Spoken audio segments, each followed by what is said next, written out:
You know, for a movie that is titled The Power of the Dog, I only saw one dog in it, and I certainly did not know what its power was. I call false advertising. I'm gonna sue whoever distributed this movie for whatever they've got. Wait, what? This was distributed by Netflix? Oh no, I'm losing that battle. Hang up, hang up, hang up. What is up, everybody? Random Man here. I hope everyone out there is continuing to stay safe and be well during this unpredictable time, as I am here bringing you my review for the film adaptation of The Power of the Dog, based on the 1967 novel of the same name by Thomas Savage. The plot of this Western drama basically follows charismatic rancher Phil Burbank, played by Benedict Cumberbatch, who inspires fear and awe in those around him. When his brother George, played by Jesse Plemons, brings home a new wife and her son, played by Kirsten Dunst and Cody Smit-McPhee respectively, Phil torments them until he finds himself exposed to the possibility of love. Going into this movie, I was looking forward to seeing it after hearing buzz about it along the festival circuit. This movie won the Silver Lion for Best Direction at the Venice International Film Festival, where it premiered earlier this year, and the one who directed this film while also writing and producing it is the one and only Jane Campion. Now, she is only the second female director to ever be nominated for Best Director at the Oscars for her 1993 film, The Piano, which earned her a Best Original Screenplay Oscar and two more statues for two of her performers there. Holly Hunter for Best Actress and Anna Paquin for Best Supporting Actress, who was only 11 years old at the time she won. And now, this is Campion's first film in a dozen years, and to be sure, there's a lot of hype surrounding it. As I mentioned along the festival circuit, also with me being interested with its cast and concept. Starting out with that cast and their performances, we have Benedict Cumberbatch as Phil Burbank, who's a cruel cowboy whose presence you really feel whenever he is on screen.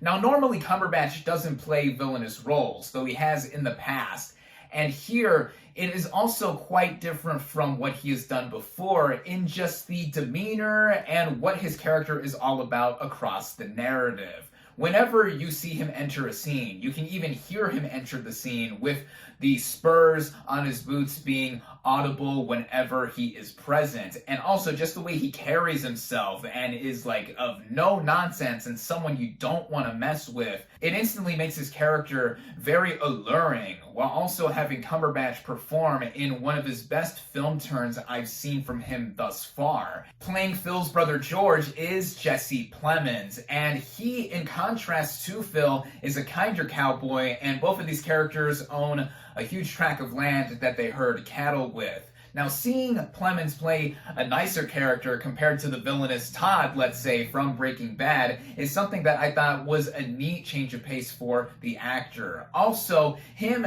just butting heads with his own brother is something that instantly creates the dichotomy of what goes on with the central conflict of the movie. I mean, he is constantly called fatso by Phil, and then also takes a liking to Rose, played by Kirsten Dunst. She is someone who owns this inn that the crew of these two brothers and them frequently stay at. And I think that Dunst, along with the other two main actors here, gives one of her best film performances as well. We see her specifically go through this arc that has her downward spiral, and just the deterioration that we see gives a lot of depth to what is going on in the overall situation.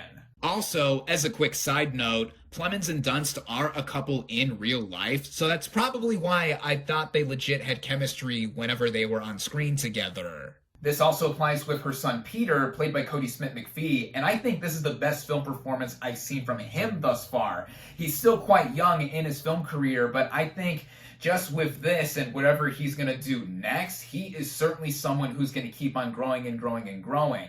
His character specifically is one that is tormented by Phil often for how he is not stereotypically masculine. Eventually, he gets more involved within the plot, and that's when a lot of the intensity does heighten. There are other familiar faces that show up here and there, like Thomasin McKenzie, Keith Carradine, and Frances Conroy, but it is these four main performers that give some of the most terrific turns I've seen in any movie all year. These are prime performances, and a lot of it is due to the writing and, by extension, directing by Jane Campion. The way this film is set up, this movie is divided up into some acts, and each time a new act transitions, we see the progression of these characters and their inner workings in interacting with each other and how they are on their own. Phil specifically has a lot to him that is really amped up by the looming shadow of his former mentor, whom he was close with before he died. Then with the main action that I mentioned earlier within the synopsis for this film,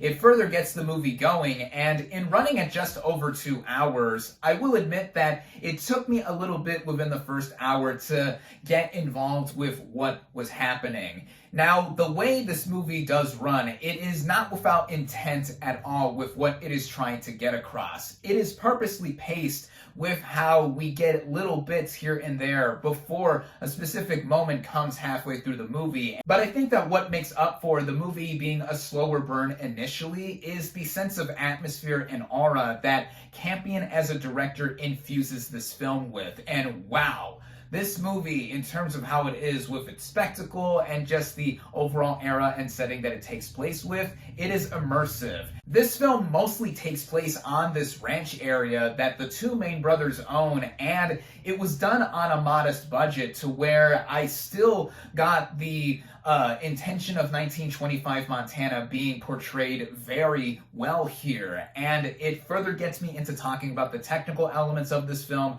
like the cinematography. This is one of the most stunning features I've seen all year. Also, the costume and production design further getting me into the setting and era of this film. And then the original score composed by Johnny Greenwood. And wow, between this and what he did so uniquely for Spencer, he is gonna get recognition in some form in what he has done for music and film this year. With this movie specifically, he does use instruments that feel akin to this setting and era, with the strings, piano, and even some horns being used to where, yeah, I felt like I was in a good old-fashioned Western like this was, but it had a sinister edge to it as well, with what was increasing and intensifying as the narrative went on. All in all, I really enjoyed The Power of the Dog, even with me thinking the narrative dawdled a bit initially before it really got going. The way the rest of the movie carried itself and has a certain payoff by its end that audibly made me go, ooh, with its final shot,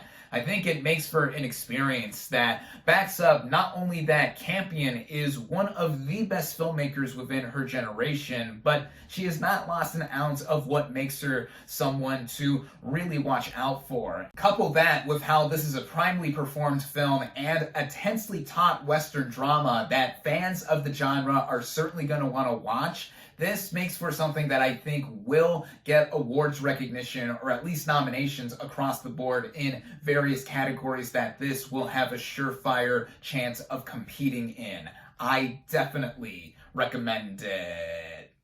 My final verdict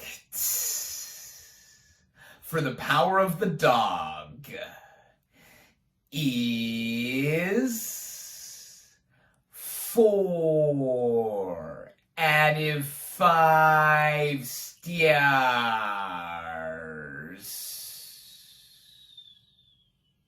Thank you all, as always, for watching. Be sure to like this video, comment on what you thought of The Power of the Dog. Social media links in the description. Subscribe to my channel for more, and I'll catch you on the next movie review.